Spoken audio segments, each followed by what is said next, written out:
Bon, Allah subhanahu wa ta'ala dit dans le Coran, فَأَقِمْ وَجْهَكَ لِلدِّينِ حَنِيفًا.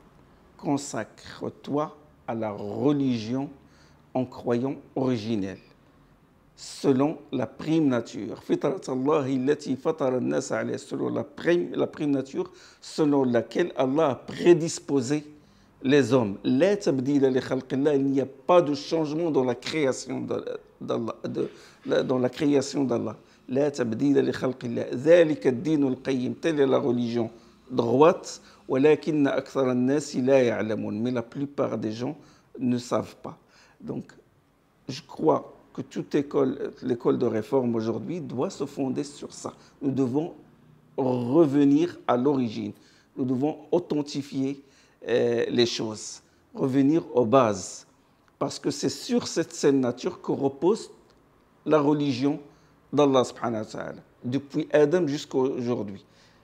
Toutes les religions qui ont été révélées à Adam, à Nuh, à Ibrahim, tous, ils reposent sur cette saine nature, puisque la religion n'est finalement qu'un rappel. Le Coran s'appelle dhikr, rappel. Il te rappelle ce qu'il y a dans ta saine nature. D'accord? Il te rappelle ce qu'il y a dans ta saine nature, pour l'investir ensuite. La religion, les lois, les règles ne sont que des manifestations de cette saine nature-là. Ils visent à ce que tu gardes cette nature-là, originale, cet islam originel. Puisque tout homme, comme dit le prophète sallallahu alayhi wa sallam, tout nouveau-né naît selon la prime nature. Voilà. Donc il faut investir ce côté-là dans tout projet de réforme. D'accord? Dans tout projet de réforme. Celui qui connaît cette saine nature, la nature originelle, c'est Allah subhanahu wa ta'ala, puisque c'est Allah qui l'a créée. Donc pour la comprendre, pour l'entretenir, pour l'investir, pour en faire un ingrédient dans le projet de réforme d'aujourd'hui, puisque maintenant le besoin se fait terriblement sentir pour entretenir cette saine nature-là. Donc il faut recourir à Allah subhanahu wa ta'ala et à ses paroles. Et les paroles que nous disposons aujourd'hui, c'est la parole d'Allah subhanahu wa ta'ala, le Coran. C'est la parole d'Allah subhanahu wa ta'ala. Donc il faut recourir au Coran, au verset d'Allah subhanahu wa ta'ala, parce qu'il tourne à l'entretien, autour de l'entretien de cette nature-là, de cette saine nature-là. Toutes les lois qui sont dans le Coran, dans la Sunna, visent à préserver la saine nature. Depuis les premières lois de la religion, les lois pratiques, les ablutions, la prière, le jeûne, tout ça vise le mariage, tout ça vise à ce qu'on garde cette nature-là. Parce que c'est le socle de notre islam. D'accord? Et c'est en entretenant ce socle-là qu'on se prémunit contre les attaques dont est la cible l'homme aujourd'hui, qui vise à le manipuler, à le réduire à un consommateur pour qui vivre c'est saliver, ou à attaquer. Parce qu'aujourd'hui, on s'attaque carrément, on ne s'attaque plus aux mœurs, on ne s'attaque plus au social, on s'attaque carrément à la nature de l'homme, aux choses auxquelles il était, aux évidences, aux choses auxquelles il était prédisposé naturellement, qu'il soit croyant ou non croyant.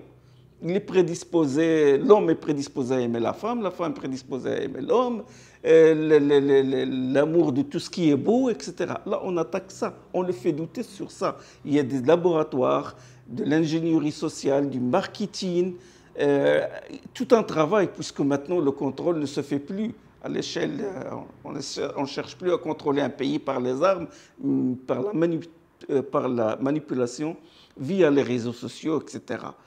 Et on fait douter même la personne sur son genre, sur son orientation sexuelle, et on sort toute une novlangue, tout un lexique, on l'appelle le lexique de LGBT et tout, qui vise à troubler les gens, parce que c'est comme la sorcellerie dont usait Pharaon à son époque. qui visait aussi pour affaiblir la communauté et pour la contrôler, qu'est-ce qu'il fait? Il féminise la société. Comme dit Allah subhanahu wa ta'ala dans Surat Al-Qasas, yuqattilu abna'ahum wa yastahyi nisa'ahum. Il tue les enfants, et il laisse les femmes en vie. Enfin, on peut comprendre dans un autre sens, tuer les enfants, tuer la virilité des garçons. D'accord? Yuqattilu awladahum, c'est-à-dire il tue les garçons.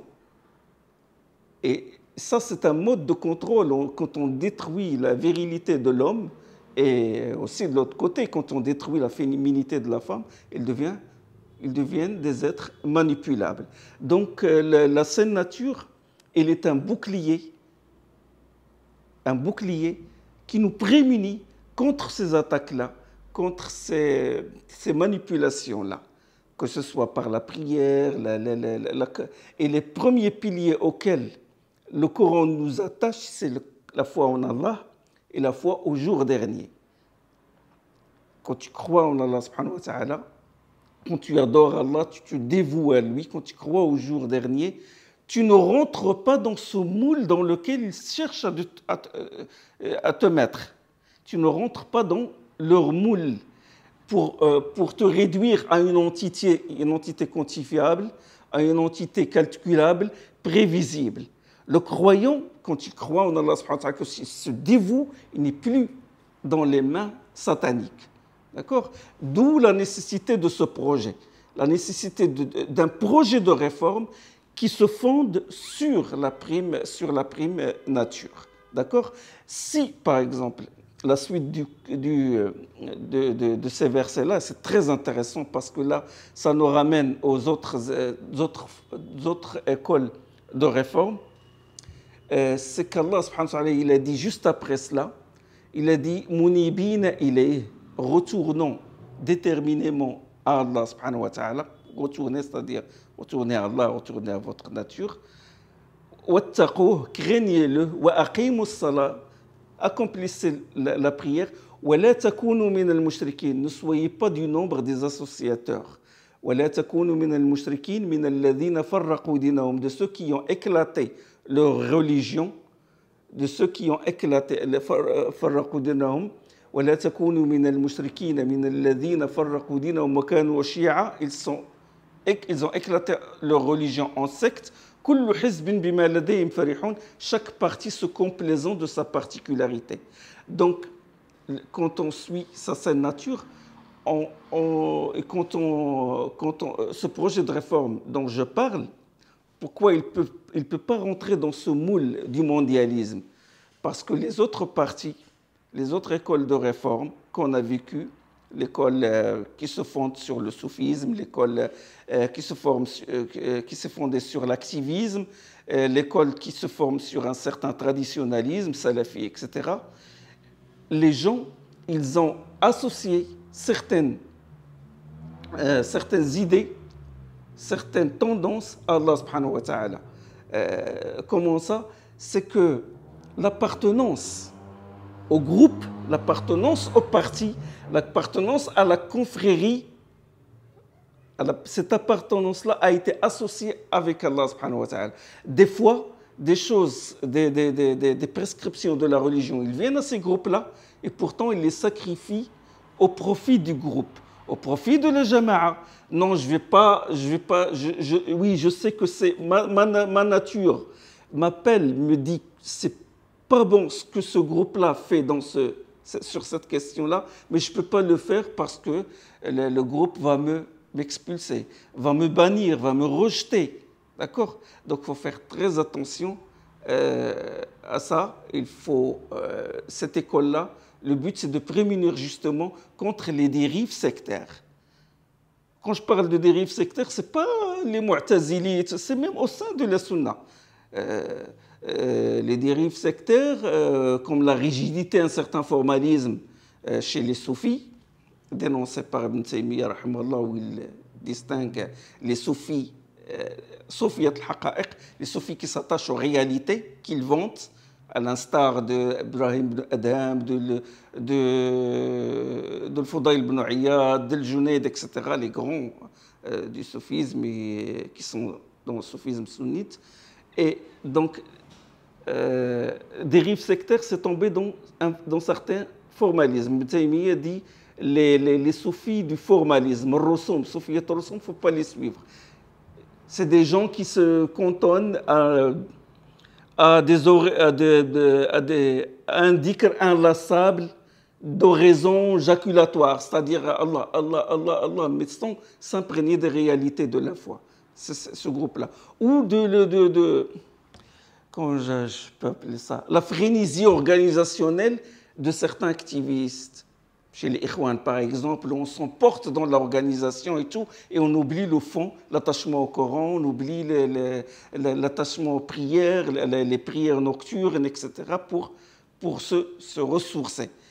Et aussi de certaines rigidités, c'est certains traditionalistes qui ont rejeté carrément les différentes écoles juridiques. Ils disent, moi j'ai le texte, je m'accroche à ce texte-là. Donc il faut faire très attention à ces dérives-là.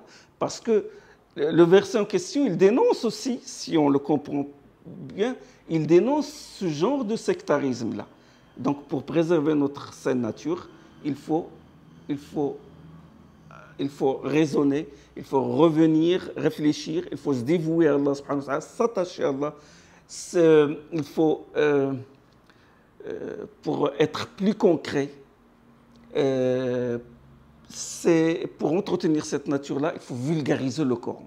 Il faut qu'il soit vulgarisé partout, socialement et à l'échelle individuelle. Les gens doivent lire, doivent s'imprégner de ce qu'il y a, s'imprégner des réalités du Coran. Pas seulement de le réciter comme ça, mais doivent s'imprégner, de le recevoir comme si leur cœur était mort et que le Coran ait voulu les ressusciter. D'accord ? Il faut vulgariser pour ne pas dévier.